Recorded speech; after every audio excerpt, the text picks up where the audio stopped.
Unscalable fences are around the Supreme Court building in Washington today, adding extra security after abortion rights activists gathered to protest a leaked Supreme Court draft on a Mississippi case that would overturn Roe v. Wade. Now Governor Tate Reeves is speaking out over what happens next if Roe is overturned.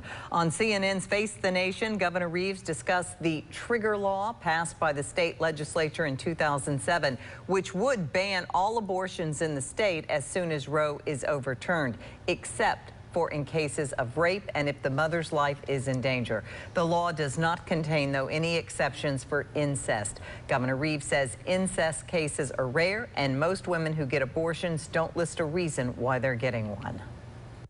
Why is it acceptable in your state to force girls who are victims of incest to carry those children to term? Well, as you know, Jake, over 92% of all abortions in America are elective procedures. When you look at the number of those that actually are involved in incest, it's less than 1%. And if we need to have that conversation in the future about potential exceptions in the trigger law, we can certainly do that. But the reality is that, again, that affects less than 1% of all abortions in America on an annual basis. You're dealing in examples that are rare and are a very small percentage of the overall abortions. And the reason for that is because when you talk to Americans, regardless of what the polling says with respect to overturning Roe v. Wade, the vast majority of Americans recognize that the abortion laws in America right now, that is what are extreme. A recent CBS News poll shows that 2/3 of Americans want to keep Roe v. Wade in place. Now, later in the interview, the governor was asked about the new legislation over Louisiana that would make forms of birth control illegal, including Plan B and IUDs.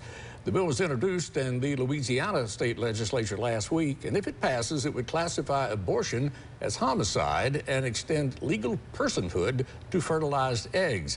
Now, activists say laws like this could lead to charges against people who use birth control or experience miscarriages and stillbirths. The governor says he's not expecting the Mississippi legislature to follow suit. Just to be clear, you have no intention of seeking to ban IUDs or Plan B?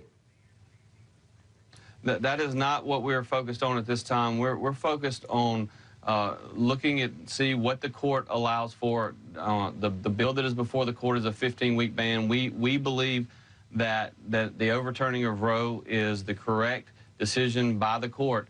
And so in Mississippi, we don't have laws on the books that would lead to arresting individuals or anything along those lines. On Twitter, Governor Reeves clarified those remarks as well as similar statements he made on NBC's Meet the Press. He says, quote, "I'm not interested in banning contraceptives."